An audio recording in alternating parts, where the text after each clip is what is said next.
नमस्ते साथीहरू, मिनी मुस्ताङ प्युठानको स्वर्गदारी सारी भन्ने ठाउँमा छु म अहिले। प्युठान जिल्लाको सारी भन्ने ठाउँमा यसलाई मिनी मुस्ताङ भनिन्छ। यसको दृश्यहरू म तपाईँलाई यो भिडियोमा देखाउन गइरहेको छु। प्युठान जिल्लाको यो सारी भन्ने ठाउँमा यो मिनी मुस्ताङ भन्ने ठाउँमा हामी घुम्न आइरहेका छौँ। तपाईँहरू देख्न सक्नुहुन्छ यो दृश्य ठ्याक्कै मुस्ताङको याद आउँछ।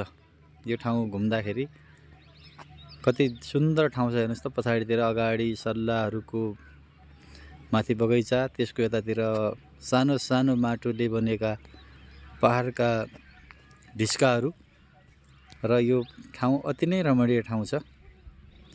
एकचोटि तपाईँहरू यदि प्युठानतिर यात्राको क्रममा आउनु भएको छ भने यो मिनी मुस्ताङ चाहिँ अवश्य पनि भ्रमण गर्नुहोला।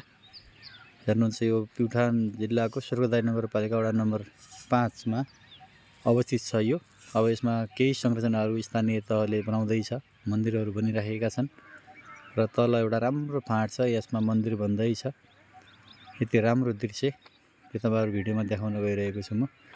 उता श्रीरामको मन्दिर छ उ बारी, त्यसै गरी यतातिर माथिको यो गाउँ छ र यतातिर यात्रु बस्ने प्रतिक्षालय अथवा विश्राम कक्ष बनाइएको छ भने यसमा यो फोटो खिच्नको लागि यो सारी भनेर एउटा ब्यानर खडा गरिएको छ यसमा। त्यसमा हामी फोटो खिच्नको लागि प्रयोग गर्छौँ र चारैतिर बस्ती छ र बस्तीको बिचमा यो सारी भन्ने ठाउँ अति नै सुन्दर। पर्यटकीय हिसाबमा प्युठानमा स्वर्गदारी पछि यो पनि पर्दो रहेछ।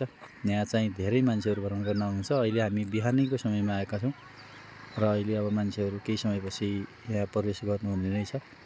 हेर्न सक्नुहुन्छ मुस्ताङको जस्तै दृश्यहरू हामीले यहाँ पनि देख्न सक्छौँ सारी भन्ने ठाउँमा। हेरौँ त कति सुन्दर ठाउँ, कति राम्रो। उतातिर पिच सडक छ,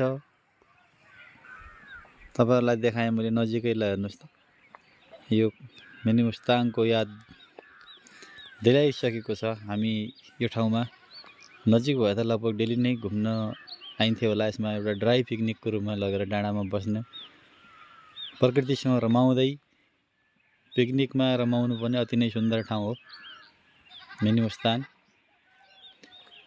ल हेर्नुहोस् त यो दृश्य कति रमाइलो छ। जति हेऱ्यो त्यति हेरौँ लाग्ने भूभाग।